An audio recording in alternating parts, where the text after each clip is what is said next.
صلی اللہ محمد وعلی محمد۔ بسم اللہ الرحمن الرحیم، الحمدللہ الذی جعلنا من المتمسکین بولایت امیر المؤمنین، اللہم ایاک نعبد و ایاک نستعین، الصلاۃ والسلام بتحیۃ والاکرام علی اشرف الانبیاء والمرسلین وأولادہ الطیبین الطاہرین المعصومین، ثم الصلاۃ والسلام علی الصدیقۃ المبارکہ الرازیۃ المرضیہ عالمۃ غیر معلمہ السیدہ فاطمۃ الزہراء صلوات اللہ علیہا، ولعن اللہ تعالی علی اعدائہم اجمعین، اما بعد فقد قال رسول عربی بسم اللہ الرحمن الرحیم، ان الحسین مصباح الہدی و سفینۃ النجات۔ مومنین کرام اور ناظرین کرام، سامعین گرامی قدر، سب سے پہلے ابتدا میں آپ تمام احباب کو آج کا یہ جشن سرکار حضرت امام حسین علیہ السلام اور جشن سرکار حضرت ابوالفضل العباس مبارک ہو۔ میری دعا ہے کہ خدا متعال پوری دنیا میں رہنے والے محبان اہل بیت علیہم السلام، عزاداران امام مظلوم کربلا کو آج کا یہ دن مبارک کرے اور بار بار حضرت امام حسین علیہ السلام کی خوشی اور کریم کربلا کا غم نسلوں میں نصیب فرمائے۔ آج کا یہ دن اور آج کی یہ رات ہمارے لیے اس اعتبار سے بھی انتہائی پرمسرت ہے کہ آج ہم اس شہنشاہ کا ذکر کر رہے ہیں جن کے سبب سے ہم روتے ہیں، آج انہی کے سبب سے ہم مسکرا رہے ہیں۔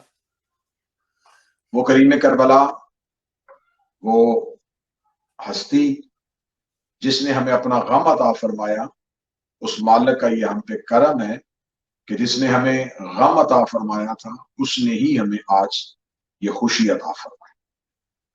شبعان المعظم اہل بیت علیہ السلام کے گھر میں متعدد خوشیاں لے کے آیا۔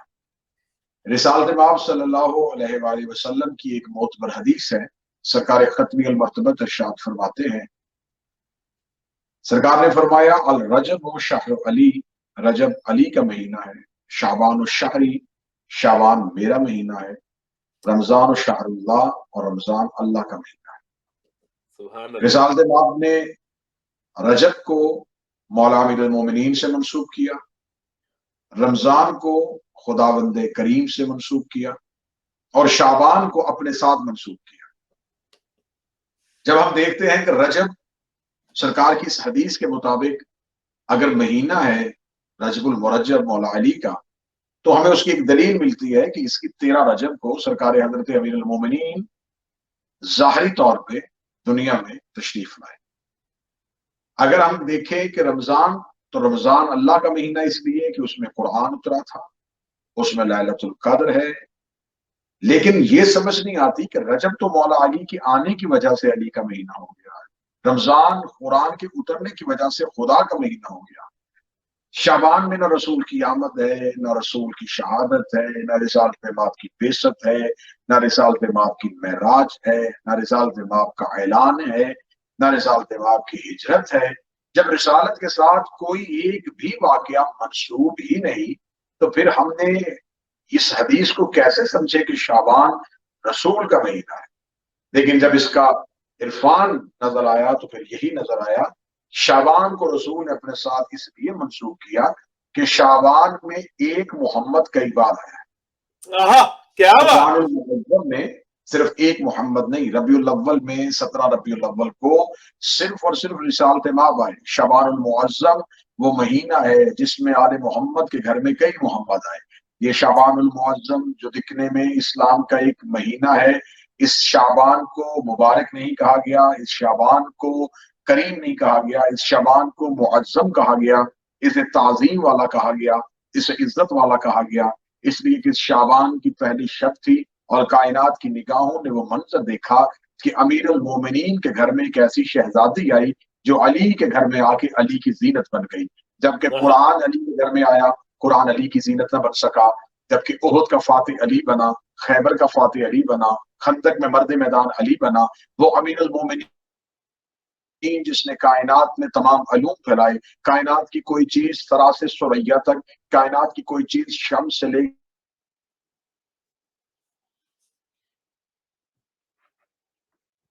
کہ زمین امیر المومنین کی ولایت کا اقرار کیا، ایک شے نے اقرار نہیں کیا کہ میری وجہ سے علی کی زینت ہے، کسی نے نہیں کہا کہ میری وجہ سے علی کی زینت ہے، حتیٰ کہ رسالۃ امام کی ایک حدیث آئی، زینوا مجالسکم بذکر علی ابن ابی طالب، اپنی مدرسوں کو زینت دو علی کے ذکر کے ساتھ۔ میں نے علی کو قرآن کی زینت بنتے دیکھا ہے، میں نے علی کو معراج میں رحمان کی زینت بنتے دیکھا ہے، میں نے علی کو ہجرت کے بستر پہ رسول کی زینت بنتے دیکھا ہے، میں نے امیر المومنین کو خیبر میں فتح کی زینت بنتے دیکھا ہے، میں نے امیر المومنین کو خندق میں کل ایمان بن کے ایمان کی زینت بنتے ہوئے دیکھا ہے، میں نے علی کو ممبر پہ بیٹھ کے علم کی زینت بنتے ہوئے دیکھا ہے، میں نے علی کو گفتگو کرتے ہوئے اخلاق کی زینت بنتے ہوئے دیکھا ہے، میں نے علی کو میدان جنگ میں آ کے شجاعت کی زینت بنتے ہوئے دیکھا ہے، میں نے امیر المومنین کو اپنی عوام شرافت کی زینت بنتے ہوئے دیکھا ہے۔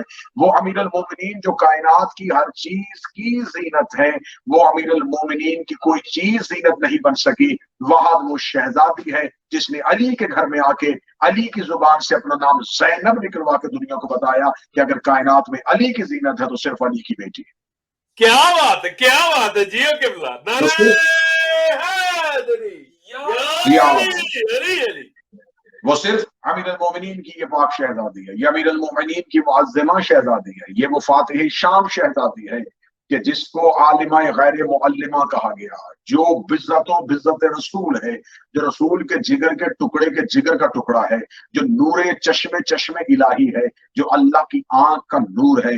یہ یکم شعبان وہ شہزادی دنیا میں آئی جس نے 5 حجتوں کے ساتھ وقت گزارا، جس نے امیر المومنین کو مشورے دیے تھے، جو مولا حسن کو تسلیاں دیتی تھی، جو کریم کربلا کی شریکت الحسین بنی، جو سید الساجدین کے ساتھ بازار شام میں فاتح شام بنی، جو باق العلوم کو علوم کے سینے سکھاتی رہی، وہ شہزادی جو ایک وقت میں 5 حجتوں کی مشیرہ رہی ہے، وہ شہزادی جس نے 5 حجتوں کو ایک وقت میں مشورے دیے ہیں، یہ وہی شہزادی تھی جس نے رسول کو بیٹی کے احترام میں اٹھتے ہوئے تو کائنات کی نگاہوں نے دیکھا تھا کہ رسول کے گھر میں کیسی بیٹی آئی ہے جس کے احترام میں رسول اٹھ کے کھڑے ہوتے ہیں، لیکن کائنات کی نگاہوں نے پہلی بار دیکھا کہ ایک ایسی شہزادی بھی اس گھر میں آ گئی ہے جس کے احترام میں وہ اٹھ کے کھڑا ہو رہا ہے جس کے احترام میں انبیاء اٹھ کے کھڑے ہوتے ہیں۔ کیا بات ہے، جیو قبلہ، سبحان اللہ۔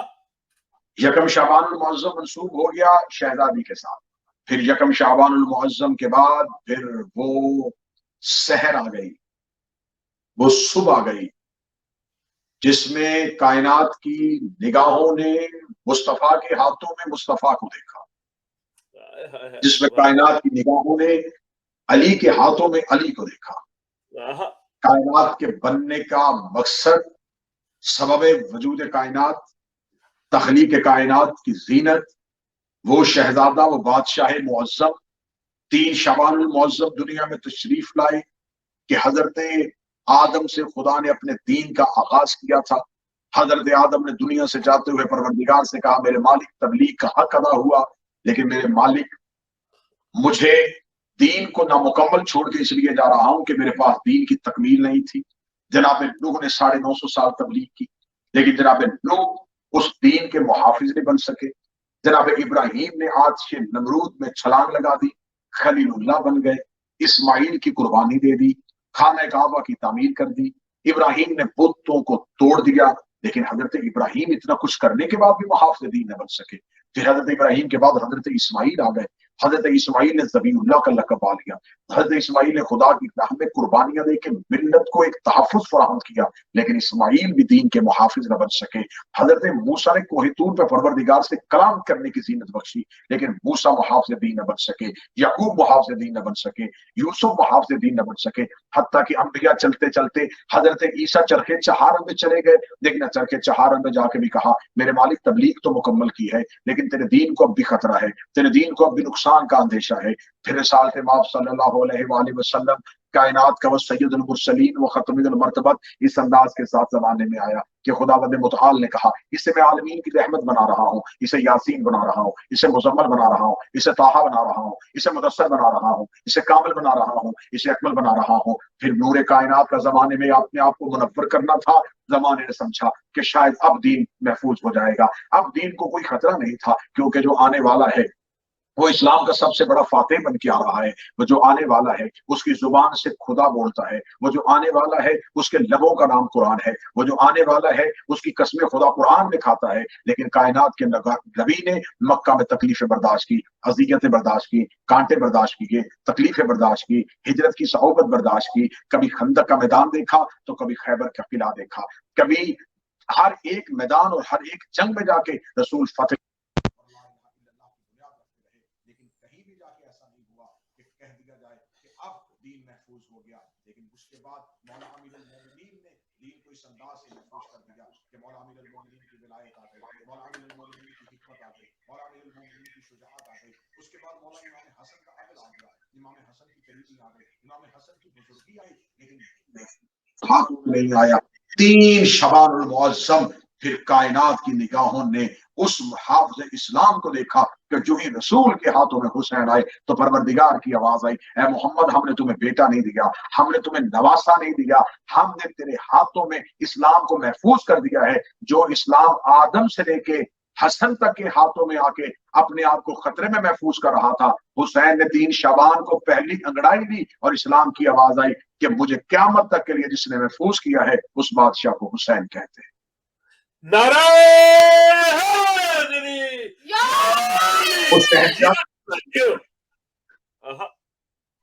کریم کربلا حضرت امام حسین علیہ السلام کے ظہور کی وہ رات. اگر آج کوئی کہے کہ آج آپ خوش کیوں ہیں, آج کی رات آپ جشن کیوں منا رہے ہیں, تو آئیے قرآن سے پوچھتے ہیں کہ کیا آمد حسین میں جشن منانا چاہیے یا نہیں منانا چاہیے. جب ہم نے قرآن سے پوچھا تو قرآن نے راتوں کی فضیلتیں بتائی ہیں. قرآن معراج کی بات کرتا ہے تو دن میں نہیں کرتا. خدا ہجرت کی رات کی بات کرتا ہے تو ہجرت کے دن کی بات نہیں کرتا, ہجرت کی رات کی بات کرتا ہے. خدا ہر رات کا تذکرہ قرآن میں کر رہا ہے. کبھی معراج کی رات کی بات کر رہا ہے, کبھی ہجرت کی رات کی بات کر رہا ہے, کبھی بعثت کی رات کی بات کر رہا ہے, کبھی ستارے کے اترنے کی رات کی بات کر رہا ہے. لیکن خدا نے جب قرآن میں واضح طور پہ اعلان کیا کہ اتنی راتیں ہیں تو خدا نے کہا انا انزلنہ فی لیلۃ القدر. تمہیں کیا پتا کہ یہ لیلۃ القدر کیا ہے. لیلۃ القدر خیر من الف شہر. یہ قدر کی رات 1000 مہینوں کی راتوں سے افضل ہے. جب ہم نے عالم اسلام کے سکالر سے پوچھا کہ آخر راتیں تو ساری ایک جیسی ہیں, اس رات کی فضیلت کیا ہے, تو جواب ایک ملا کہ اس رات کی سب سے بڑی فضیلت یہ ہے کہ اس رات پہ قرآن آیا تھا, اس لیے اس رات کی برابری باقی راتیں نہیں کر سکتی. اور مسلمان رمضان کی آخری اسی لیلۃ القدر کو تلاش کرتے ہوئے اس لیلۃ القدر میں اپنی مسجدوں میں رونق کرتے ہیں, اپنی مسجدوں میں چراغاں کرتے ہیں. بچوں کو کہتے ہیں کہ دیے جلاؤ, چراغاں کرو, کیونکہ اس رات پہ قرآن آیا تھا. تو جس رات پہ قرآن آئے اگر اس رات کا چراغاں جائز ہے تو جس رات پہ وارث قرآن آئے, جس رات پہ وہ وارث آئے کہ جس نے قرآن کو ہمیشہ کے لیے محفوظ کر لیا. سرکار امام حسین علیہ السلام جب زمانے میں ظاہر ہوئے تو زمانے میں اترتے ہی کریم کربلا نے, کیونکہ بادشاہ کی آمد کی رات ہے تو آمد کی رات میں ایک واقعہ تواتر کے ساتھ نقل کیا جاتا ہے کہ امام حسین علیہ السلام دنیا میں آئے تو امام حسین علیہ السلام نے ایک فطرس نامی فرشتے کو شفا دی تھی. میں یہاں طالب علمانہ ذمہ داری کے ساتھ کہوں گا کہ بے شک نام فطرس موجود ہے تاریخ میں, لیکن ہم جب ملائکہ کو دیکھتے ہیں تو ملائکہ میں کوئی بھی نام جو ہے وہ ایل کے بغیر مکمل نہیں ہوتا. خدا نے جتنے بھی ملائکۃ المقربین بنائے ہیں ان کے جتنے بھی اسماء ہیں ان اسماء کے آخر میں الف یہ اور لام لازم ہے. خدا نے جتنے موکلات بنائے ہیں ان کے ناموں کے ساتھ الف یہ اور لام لازم ہے. جبرائیل, میکائیل, اسرافیل, اسرائیل, توتائیل, کہکائیل, یہ جتنے بھی ملائکہ ہیں ان کے ناموں کے ساتھ الف یہ اور لام لازم ہے. نام فطرس میں یہ الف یہ اور لام نہیں ہے. تو ملائکہ میں یہ کون سا انوکھا فرشتہ ہے جس کا اسم باقی فرشتوں کے ساتھ مل نہیں رہا؟ اور اگر اس کی گہرائی میں جایا جائے تو کیونکہ معصوم کا واضح طور پہ فرمان کتب اہل بیت میں موجود ہے، مولا فرماتے ہیں کہ خدا نے جتنے بھی ملائکہ خلق کیے ہیں ان میں کوئی بھی ملک مقرب ایک پر کے برابر حرکت نہیں کرتا جب تک امیر المومنین کا حکم نہ آ جائے۔ آہا کیا بات ہے۔ اور یہ کتنے ملائکہ ہیں؟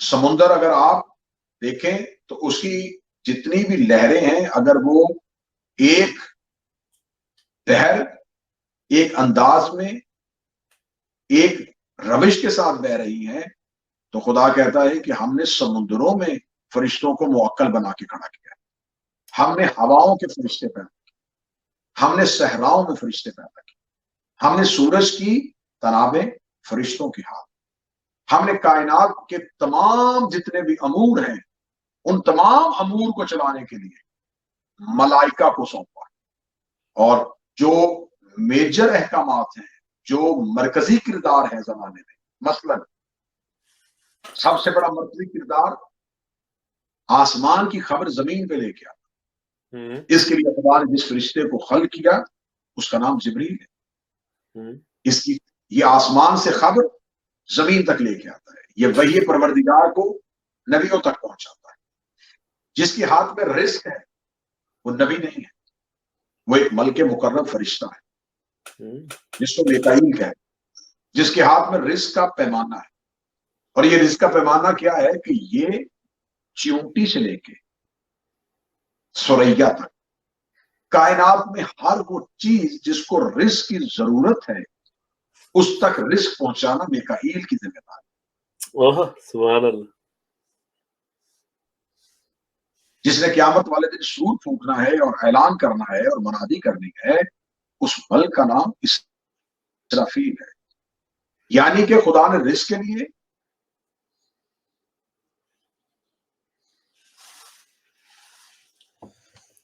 سور پھونکنے کے لیے فرشتے کو مقرر کیا۔ امور ہیں، ان تمام امور میں خدا نے ہر ایک جگہ پہ فرشتے کو مقرر کیا۔ اس کا مطلب ہے کہ جتنے امور قدرت ہیں یہ خدا نے فرشتوں کے ذمہ لگائے ہیں۔ اب خدا نے اگر فرشتوں کے ذمہ لگائے تو یہاں میں بتانا چاہوں گا فرشتے کا کام ہے نبی تک اللہ کی خبر دینا۔ فرشتہ جب اللہ سے خبر لیتا ہے تو وہ کہاں سے لیتا ہے؟ کیا وہ پروردگار سے ملاقات کرتا ہے؟ اگر وہ پروردگار سے ملاقات کر کے وہ خبر نبی تک پہنچاتا ہے تو اس کا مطلب ہے کہ وہ نبی خدا سے نہیں مل سکتا تھا، وہ فرشتہ خدا سے ملا۔ اگر وہ فرشتہ خدا سے ملا اور نبی نہیں مل سکتا تھا تو پھر وہ فرشتہ نبی سے افضل ہوگا، نبی سے مفضول نہیں ہوگا۔ بے شک ایسے ہی کہ اس فرشتے کی اللہ سے ملاقات ہو گئی اور نبی کی نہیں ہوئی تو پھر ہمیں ملائکہ کو انبیاء سے افضل ماننا پڑے گا۔ لیکن یہاں مسلمانان عالم کا عقیدہ ہے کہ ہم ملائکہ کو انبیاء سے افضل نہیں مان سکتے، معصوم ہے لیکن انبیاء سے افضل نہیں۔ اگر وہ انبیاء سے افضل نہیں تو پھر دوسرے راہ سے پردہ اٹھایا جائے کہ آخر یہ ملائکہ جو پیغام پروردگار لے کے آتے ہیں یہ پیغام پروردگار کہاں سے لاتے ہیں؟ اگر آپ کہیں یہ پیغام پروردگار وہ اللہ سے لیتے ہیں تو اللہ کہاں پہ ہے جس سے وہ پیغام لیتے ہیں؟ پھر خدا کو کسی ایک جگہ پہ مخصوص ماننا پڑے گا کہ ایک جگہ ہے جہاں تک فرشتہ رسائی کرتا ہے، وہاں سے پیغام لیتا ہے اور پیغام لے کے نبی تک پہنچاتا ہے۔ اگر خدا کو ہم اس جگہ پہ محدود مان لیں گے تو پھر ہم خدا کی توحید کے قائل نہیں رہیں گے بلکہ اسے محدود مان کے مشرک ہو جائیں گے۔ اب سوال پھر یہی ہے کہ پھر ہمیں بتایا جائے کہ وہ جو ملک مقرب فرشتہ ہے اس کی رسائی کہاں تک ہے۔ کہنے لگے جو ان تمام فرشتوں کا استاد ہے، ان تمام ملائکہ کا سردار ہے، اس کا نام جبریل ہے۔ اس کا مطلب ہے وہ سردار ہوگا تو تمام ملائکہ سے افضل ہوگا۔ اگر وہ تمام ملائکہ سے افضل ہے تو جو سب ملائکہ سے افضل ہے اس کی رسائی معراج کی رات سدرۃ المنتہا تک ہے، اور سدرۃ المنتہا پہ رک کے اس نے اپنی زبان سے ایک اقرار کیا ہے۔ کیا نبی نہیں جانتے تھے کہ وہ اس سے آگے نہیں جا سکتا؟ جانتے تھے، لیکن جبریل کی زبان سے یہ اقرار کروایا کہ جبریل امین نے کہا کہ اس سے آگے میں جاؤں گا تو میرے پر جل جائیں گے۔ یہ لفظ کیوں نہیں جبریل نے کہا کہ میرے مالک میں اس سے آگے جاؤں گا یا رسول اللہ تو اللہ ناراض ہو جائے گا؟ یہ کیوں نہیں کہا کہ یا رسول اللہ میں اس سے آگے گیا تو پروردگار مجھے سزا دے گا؟ جبریل امین کہہ رہا ہے میرے پر جل جائیں گے، میں گفتگو لے کے آؤں گا کرم حسین پہ اور حقیقت فطرس پہ۔ جب جبریل نے یہ لفظ کہا کہ میرے پر جل جائیں گے، اس کا مطلب ہے جبریل نے یہ لفظ کہہ کے زمانے کے کانوں میں یہ بات ڈال دی کہ اگر کسی کے پر جلے تو سمجھ لینا کہ اس نے وہاں پہنچنے کی کوشش کی ہے جہاں یہ پہنچ نہیں سکتا تھا۔ کیا بات ہے؟ جبریل امین نے یہ نہیں کہا کہ میرے بال جل جائیں، جبریل امین نے یہ نہیں کہا کہ پروردگار میری آنکھوں کو جلا دے گا، فرمایا پر جل جائیں گے۔ اور یہاں لفظ کہا گیا جبریل امین نے کہا نور سے میرے پر جل جائے۔ نور سے آنکھوں کی بینائی تو جانا سمجھ میں آتی ہے، پروں کا جلنا سمجھ میں آتا۔ اب یہاں پر پہلا راز کہ جبریل امین سدرۃ المنتہا پہ رک گئے، اس کا مطلب ہے کہ جو وحی لے کے آتے تھے وہ وحی پروردگار سے سدرۃ المنتہا تک پہنچتی تھی، اور سدرۃ المنتہا سے جبریل لیتے تھے اور جبریل جا کے رسول کو دے دیتے تھے۔ اگر وہ سدرۃ المنتہا سے آگے جا سکتے تھے تو معراج کی رات کیوں نہیں گئے؟ اس کا مطلب ہے کہ جبریل کی انتہا ہے سدرۃ المنتہا۔ اب میرا اگلا سوال یہ ہے کہ اللہ سے لے کے سدرۃ المنتہا تک جو پروردگار کے حکم کو سدرہ پہ پہنچاتا تھا وہ کون تھا؟ تو جو خدا اپنا حکم سدرہ تک اگر خود پہنچاتا تھا تو جو کام وہ سدرۃ المنتہا تک کر سکتا تھا وہ اس نے نبی تک کیوں نہیں کیا؟ جب ہم نے یہاں مذہب اہل بیت کی کتابوں کو دیکھا تو ہمیں ایک راز معصوم کی حدیث سے ملا۔ مولانا نے فرمایا کہ اللہ کی گفتگو جبریل امین تک جو پہنچائی گئی وہ زبان جو کام آئی وہ زبان لسان اللہ امیر المومنین کی۔ اس کا مطلب ہے کہ جبریل امین جو ہے وہ جو بھی پیغام لیتے تھے وہ امیر المومنین اللہ کا پیغام جبریل تک پہنچاتے تھے۔ اگر آپ کہیں کہ یہ بات سمجھ میں نہیں آ رہی تو پھر معراج کے پردے میں جب رسول سے گفتگو ہوئی تو اللہ نے کس کی زبان استعمال کی تھی؟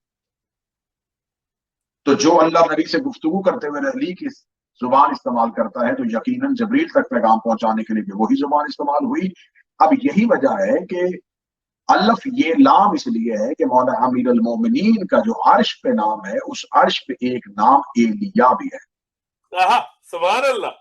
تو ایلیا کی پہلی الف یہ لام ہر فرشتے کے آخر میں آ کے اس بات کی دلالت ہے اور اس بات کا ثبوت دے رہی ہے کہ خدا کے تمام کائنات کے امور کے ناظم جتنے فرشتے ہیں وہ جس سے حکم لیتے ہیں اس مالک کا نام علی ہے۔ کیا بات ہے؟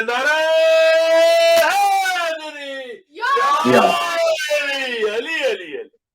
اب جس فرشتے کو فطرس کہا گیا اس کے یا تو پھر کتب میں دو نام ہیں، ایک ہی کے دو نام ہیں، یا پھر یہ دو الگ الگ فرشتے ہیں۔ ایک کا نام ہے دردائیل اور ایک نام کتب میں ملا بہار میں اور عوالم میں لکھا گیا سلسائیل۔ یہ دو فرشتے اس انداز میں بیان کیا جاتا ہے کہ اس فرشتے نے کہا تھا مم مثلی، کون ہے میرے جیسا؟ یہ کہا کیوں تھا اور کیسے کہا تھا؟ اس کے لیے معصوم فرماتے ہیں کہ خدا نے دردائیل کو 16,000 پر دیے تھے۔ ایک فرشتہ تھا جس کے پاس 16,000 پر تھے، اور معصوم فرماتے ہیں اس کی ایک پر کی جو لمبائی اور چوڑائی تھی وہ ایک ہوا کا فاصلہ تھا۔ ہوا کا فاصلہ سے مراد زمین اور آسمان کا فاصلہ، یعنی کہ اس کا ایک پر جو تھا وہ پر زمین اور آسمان کا جتنا فاصلہ ہے اس کے درمیان تھا۔ اور جب اس نے اپنے پر کو حرکت دینی ہوتی تھی تو وہ ایک پر کو رکھتا تو وہ آسمان سے زمین پہ اور اسی پر کے ساتھ وہ زمین سے آسمان پہ جا سکتا. یہ اس کی ایک پر کی وسعت تھی. اللہ نے اسے پر عطا کیے 16,000. اس ملک مکرم اس دردائیل نے سوچا کہ اگر میرے پاس 16,000 پر ہے اور ایک پر آسمان سے زمین تک ہے تو میں اوپر جاؤں تو میں کتنا اوپر جا سکتا ہوں, کیونکہ خدا نے کہا کہ زمینیں 6 ہیں تو آسمان 7 ہیں. تو اگر میں نے 7 وسعتوں کو پار کرنا ہے تو میرے پاس 16,000 پر. معصوم فرماتے ہیں کہ اس نے سمجھا کہ شاید اس سے آگے بھی کہیں کائنات اور ہو اور مجھے اور پروں کا استعمال کرنا پڑے. جب اس نے یہ سوچا تو اللہ نے اس کی سوچ کے اس کو 16,000 پر اور عطا کر دیا. اب اس کے پاس آ گئے 32,000 پر. اس نے 32,000 پروں کے ملنے کے بعد یہ سوچا کہ اگر میرے پاس 32,000 پر ہیں تو میں خبر کروں یہ کائنات کی انتہا اور وہ لامکان کہاں پہ ہے. اور آپ سمجھتے ہیں کہ لامکان جو ہے, جو خدا کی حدود ہے, ویسے تو اس کی کوئی حد نہیں ہے, وہ کسی ایک حد میں ہے ہی نہیں, لیکن وہ جو حجابات ہیں جن کو وہ کراس کرنا چاہتا تھا, یہ وہ حجابات ہیں جن کے بارے میں خدا نے حضرت آدم سے کہا تھا کہ آدم کیا تو جان سکتا ہے کہ ان حجابات میں کون ہے. تو جناب آدم نے صرف ان کے اسماء مقدسہ تلاوت کیے تھے اور اللہ نے خلافت دے دی تھی. یعنی کہ آدم جن حجابات کے نام جانتا تھا, یہ دردائیل ان حجابات کو کراس کرنا چاہتا تھا. اور ان حجابات کو کراس کرنا جو تھا وہ یہی تھا کہ یہ آل محمد کی جگیر میں جانا چاہتا تھا, یہ اہل بیت کی انوار میں جانا چاہتا تھا. اس نے اس خواہش کو اپنی حسرت بنایا اور اس نے اپنی پرواز کا آغاز کیا. اس نے جب اپنے 32,000 پروں کو تولا تو معصوم فرماتے ہیں کہ جب اس نے اپنے آخری پر کے برابر پرواز کی تو اس نے جھک کے دیکھا تو جہاں سے اس نے پرواز شروع کی تھی یہ وہیں کھڑا تھا. جو ہی اس نے دیکھا کہ جہاں سے میں نے پرواز شروع کیا تو وہیں کھڑا ہوں تو سر شرمندگی سے جھک گیا. آواز پروردگار آئی, تو جن کے انوار میں جھانکنا چاہتا ہے وہ لامحدود ہے, ان کے ہاں کسی کی رسائی نہیں ہے. اہل بیت علیہ السلام کے مقامات تک پہنچنے کی حسرت رکھنے والے معصوم فرشتے سے خدا نے اس کے 32,000 پر چھین لیے, صرف اس وجہ سے کہ معصومین کے منزلت اور معصومین کے مقام کا احاطہ کرنا چاہتا ہے. تو جو مقام کا احاطہ کرنے کی حسرت کرے, اگر وہ معصوم ہو علیہ السلام ہو اور خدا اس کو دیے ہوئے پر واپس لے لے, تو اگر کوئی آج ان کی ولایت پہ شک کرنا چاہے, ان کے فضائل پہ شک کرنا چاہے, ان کی منزلت کو گرانا چاہے, ان کی عظمت کو گرانا چاہے, تو سمجھیے کہ خدا اس کا وہی حال کرے گا جو خدا نے دردائیل کر دیا تھا. بے شک. نعرہ حیدری, دشمنان اہل بیت پر لعنت بے شمار, جو نہ کرے اس پر لعنت بے شمار. بالوں پر چھین لیے, بالوں پر چھین کے اسے عرش کے کونے میں ماتو بنا کے گئے. اب یہاں پر میرا اگلا سوال, کیونکہ اس واقعے کو ہمیشہ کوٹ کیا جاتا ہے 3 شعبان کے حوالے سے, میرا دوسرا سوال یہ ہے کہ اسی کو ہی امام حسین نے معافی کیوں دی؟ صرف اسی دردائیل ہی کو مولا امام حسین علیہ السلام نے معاف کیوں کیا؟ دردائیل کو معاف کرنے میں کیا راز تھا؟ اس لیے کہ اس نے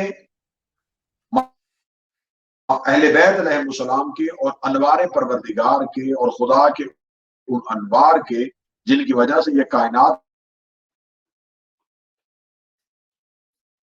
محمدیہ کو اس حقیقت آئمہ میں جھانکنے کی کوشش کی تھی, اور خدا نے اس کو معذب اور عذاب یافتہ بنا کے پھینک دیا, اور خدا نے اسے کریم ہونے کے باوجود, رحیم ہونے کے باوجود, رحمان ہونے کے باوجود, اس کی ہزار معافیاں مانگنے کے باوجود اللہ نے اسے معاف نہیں کیا, کیونکہ خدا جانتا تھا کہ اہل بیت کی اور میرے ان انوار کی اور انوار قدسیہ کی اور ان انوار کی جن کے صدقے میں یہ کائنات خلق ہے، وہ انوار جنہوں نے مجھے ظاہر کیا ہے، ان کی منزلت کو، ان کے مرتبے کو، ان کے مقام تک پہنچنے والے کو میں اللہ معاف نہیں کر سکتا۔ اگر کوئی معاف کرے گا تو انہی میں سے ایک فرد کرے۔ کیا بات! جب خدا نے یہ معافی پلٹا دی انہی کی طرف، تو رسالت امام معاف نہیں کر رہے، مولا امیر المومنین معاف نہیں کر رہے، جناب سیدہ معاف نہیں کر رہے، اور امام حسن معاف نہیں کر رہے۔ 4 انوار زمین میں بدن کی صورت پہ اتر آئے اور چاروں ہی معاف نہیں کر رہے۔ یہ معافی حسین ابن علی ہی نے کی تھی، یہ معافی آخر مولا امام حسین نے کی۔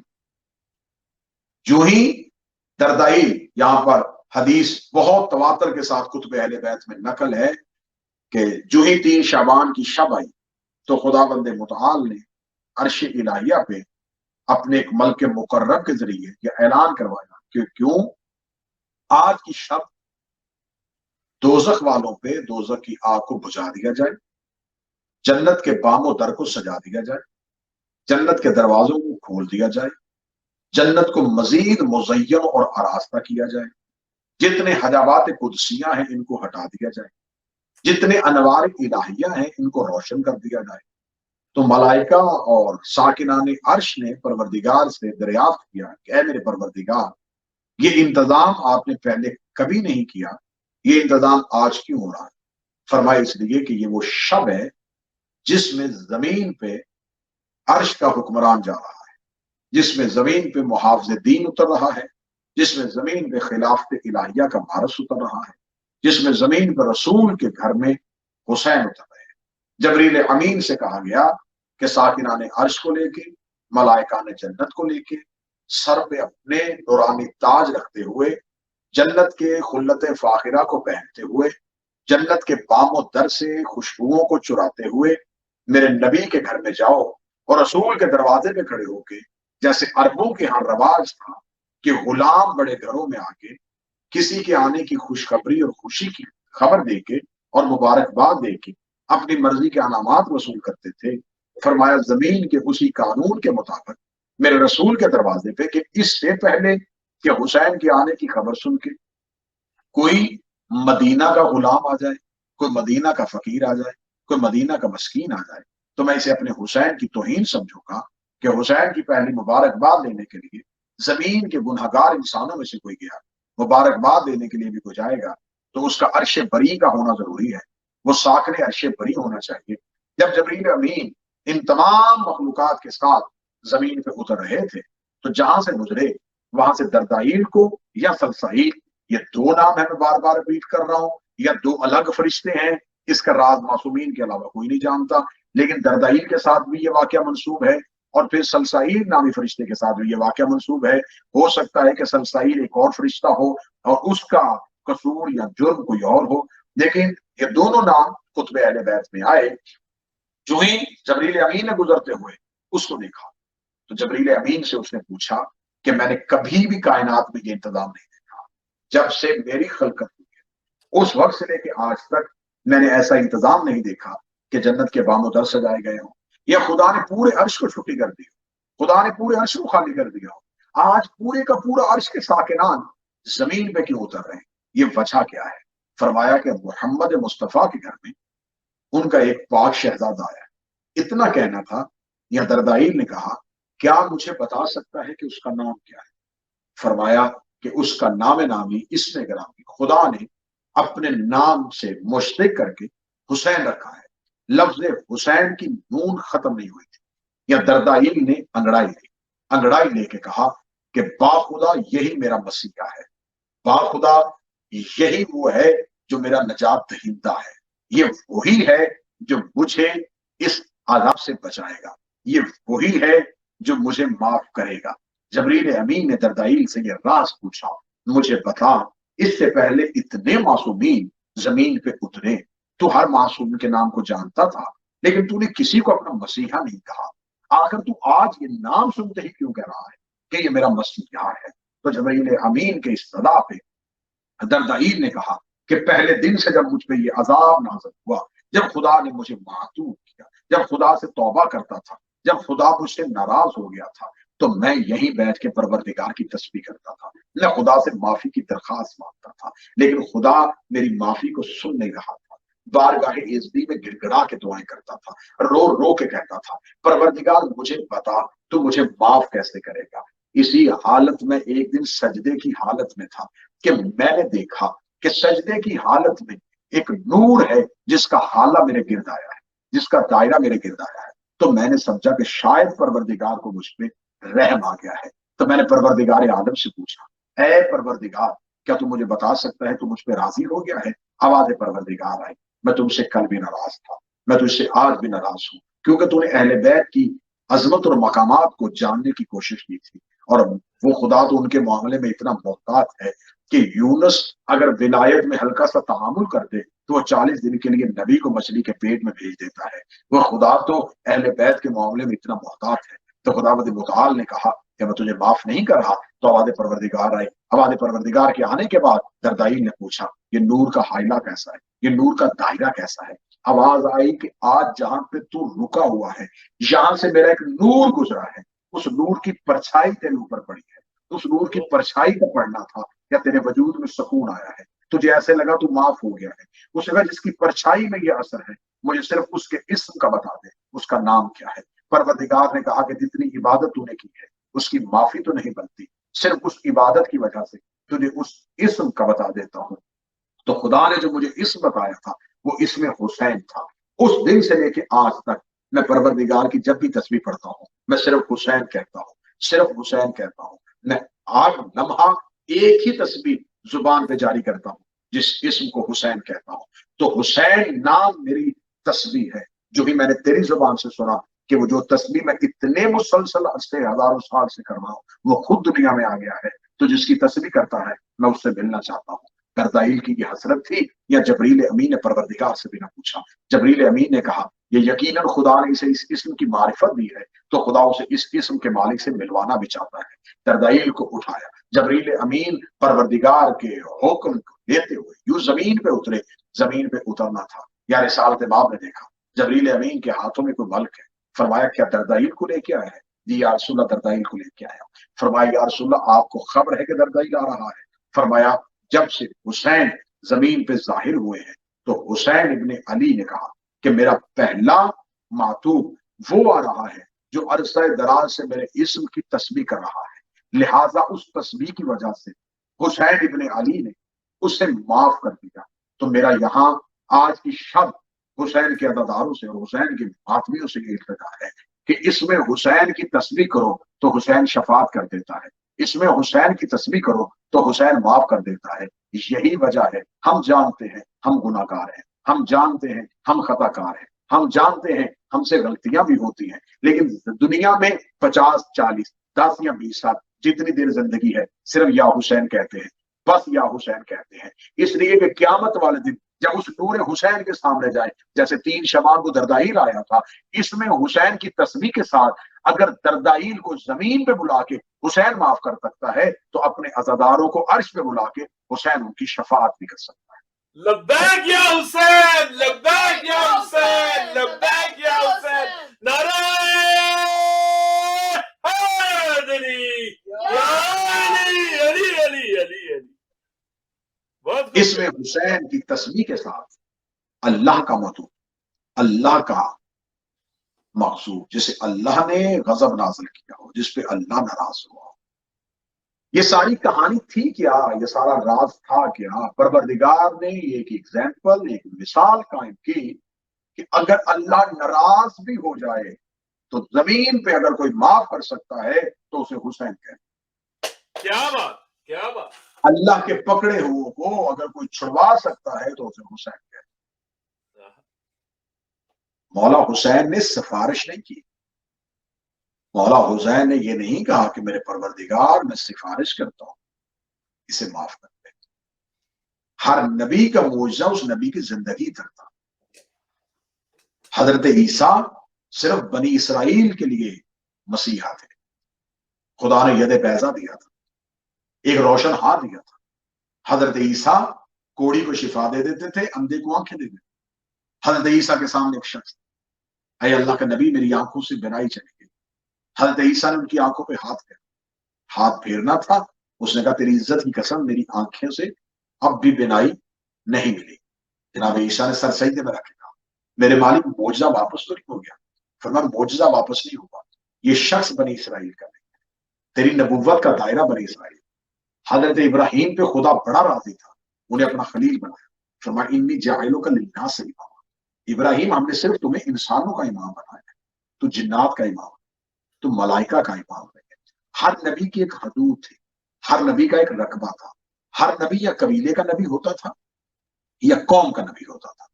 واحد وسعت دی تو حسین کے نانا کو رحمت للعالمین بنایا، سید المرسلین بنایا، خاتم النبیین بنایا، انبیاء کو اتنا کچھ دیا لیکن ایک مخصوص دائرے میں۔ فرمایا ہر نبی اپنی امت کی شفاعت کرے گا، ہر نبی اپنی امت کی سفارش کرے گا۔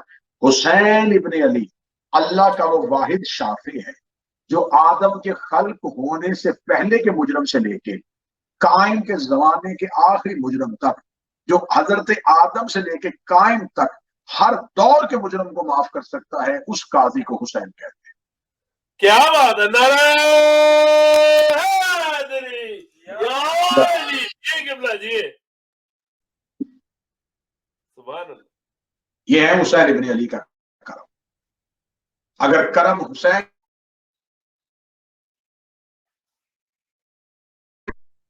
زینت بیٹی بنی، کریم حسین ہوئے اور ابوالفضل عباس ہوئے۔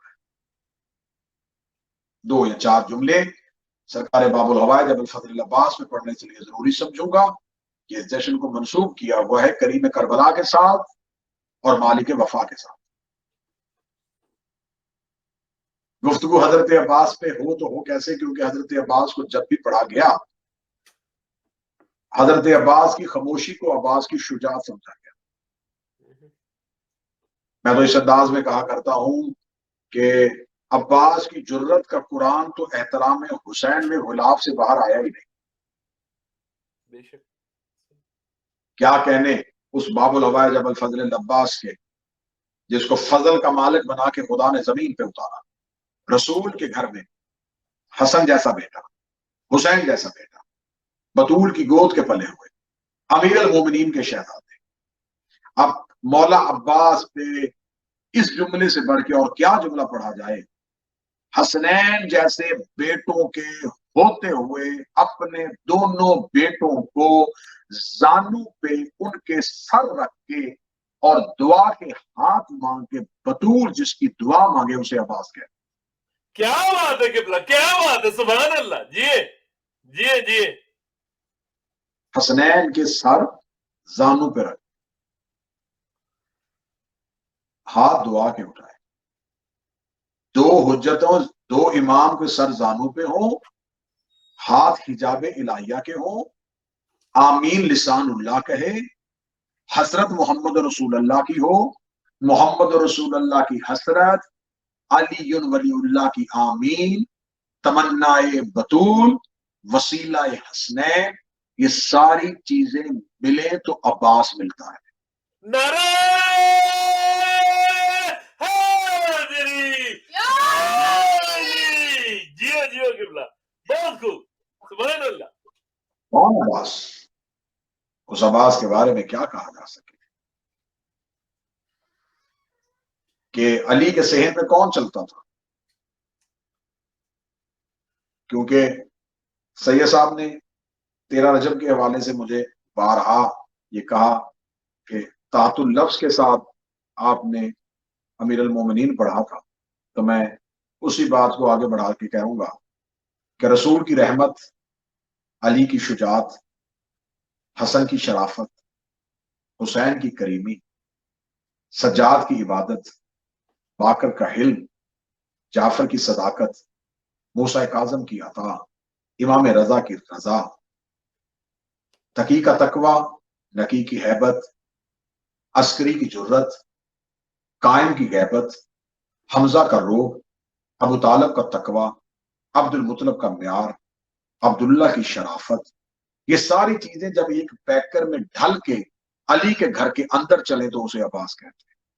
نعرہ حیدری، علی علی علی. شرم بتوں جس کی آنکھوں کا زیور ہو، حیائے زہرا جس کی پیشانی کا نور ہو، تمنائے سیدہ جس کا شناختی علامت ہو، احترام زینب جس کی شرافت کا معیار ہو، اطاعت حسین جس کی بندگی ہو، محبت علی جس کی پہچان ہو، وہ عباس جسے شہزادی ام البنین نے اپنی گود میں لا کے یہ کہا کہ اے بی بی، اپنی گود میں اپنا بیٹا نہیں تیرے حسین کا ناصر پال رہی، تیرے حسین کا ناصر پال رہی. تو کیا کہنے اس ماں کے، کیا کہنے اس پاک معظمہ بی بی کے جس نے ناصر بھی بنایا تو عباس جیسا بنایا. وہ ابوالفضل عباس جس کا چہرہ علی جیسا تھا، جو سفین میں آیا تو علی بن کے آیا، جس کے روب کو علی اپنا روب کہتے تھے. میں لفظ کو بہت بہتر کر کے پڑھوں تو ایسے کروں گا کہ جس کے جلال کو اللہ کا جلال اپنا جلال کہتا ہوں، جس کی آنکھ کو اللہ کی آنکھ اپنی آنکھ کہتی ہو، جس کی زبان کو اللہ کی زبان اپنی زبان کہتی ہو، وہ اللہ جو علی العظیم ہو کے علی کو علی کہتا تھا، وہ علی اپنی زبان سے عباس کو علی کہتے. کیا بات ہے. نعرہ حیدری یا علی. جیو جیو قبلہ، سبحان اللہ، مولا سلامت رکھے. خدا دو چیزوں کو قرآن میں واضح طور پہ بیان کر رہا ہے، اور خدا کہہ رہا ہے کہ میرے ہاں عدل ہے، میں ہمیشہ عدل کرتا ہوں.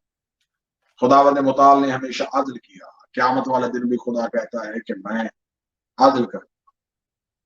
امام آئمہ کو عادل بنا کے بھیجا، لیکن خدا نے دیکھا کہ مخلوق میرے عدل کی تاب لا نہ سکے گی، مخلوق میرے عدل کے سامنے ٹھہر نہ سکے گی. جسے مشہور پنجابی فقیر شاعر نے کہا، میاں محمد نے، عدل کریں تے تھر تھر کمپن. سلطان باہو کا کلام ہے، معذرت. عدل کریں تے تھر تھر کمپن، اچیاں شانہ والے فضل کریں تے بخشے جاون، میں جے منہ گالے. خدا نے عدل کا بیان رکھا، لیکن اہل بیت علیہ السلام نے مخلوق پہ احسان کیا اور فضل کیا. خداوند متعال عدل دکھاتا رہا، اہل بیت اپنا فضل دکھاتے رہے. خدا سختی جلال عدل کا دکھاتا رہا، اہل بیت کرم فضل کا دکھاتے رہے. اس کا مطلب ہے کہ کائنات میں خدا نے جو آیت قرآن میں کہی، ھذا من فضل ربی، یہ میرے رب کا فضل ہے، تو خدا جب کسی پہ ترس کرے تو اسے فضل دیتا ہے، اور جس پہ انتہائی ترس کرے اسے ابل فضل دیتا ہے. کیا بات ہے. نعرہ حیدری یا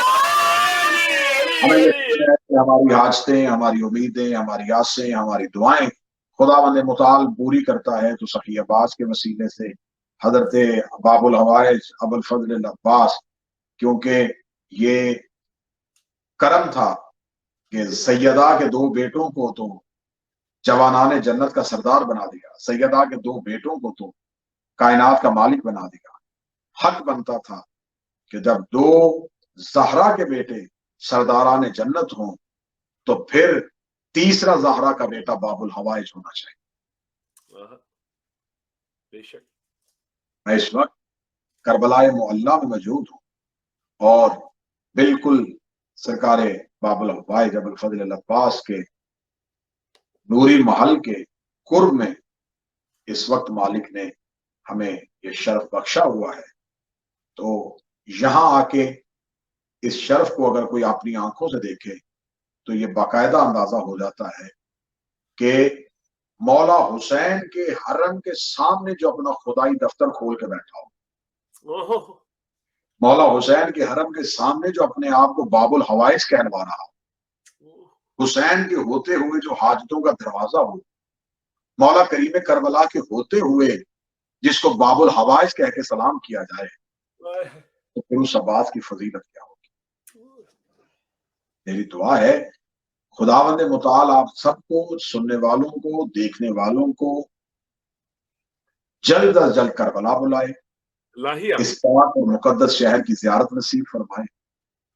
بھائی سید انتظار شاہ صاحب کو اپنے اہل خانہ فیملی بچوں کے ساتھ میرا مالک جلد از جلد اپنے شہر کا اذن بخشے، یہ آئے میرا مالک یہاں انہیں جہاں اپنی کریمی دکھائے وہاں عباس کی فضل بھی دکھائے۔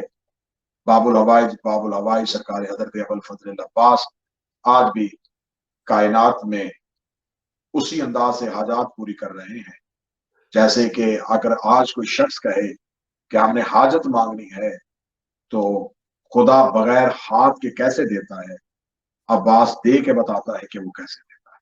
کیا بات جیو قبلہ۔ مولا ہم سب کو محبت علی، ولایت علی، عزاداری حسین ہماری نسلوں میں شمار فرمائے، اور میں ضروری سمجھوں گا ولایت علی 313 ولایت علی 313 کے منتظمین کی طرف سے اپنی جانب سے میں آپ تمام احباب کو آج کے جشن کی مبارکباد پیش کرتا ہوں۔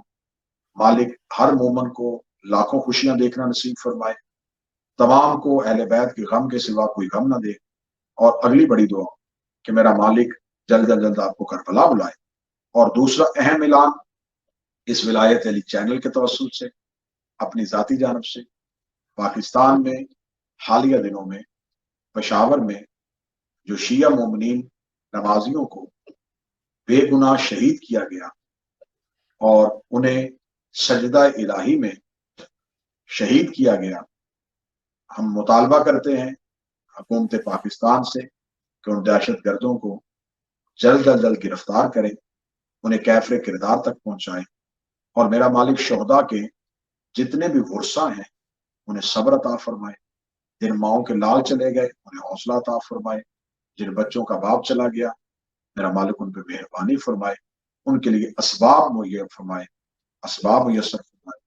میرا مالک ملت تشیع کو اپنے اندرونی اور بیرونی دشمنوں کو سمجھنے کی توفیق عطا فرمائے، میرے عرض پاک پہ رحم فرمائے، پوری دنیا میں رہنے والے مومنین کو اپنی حفظ و امان میں رکھے۔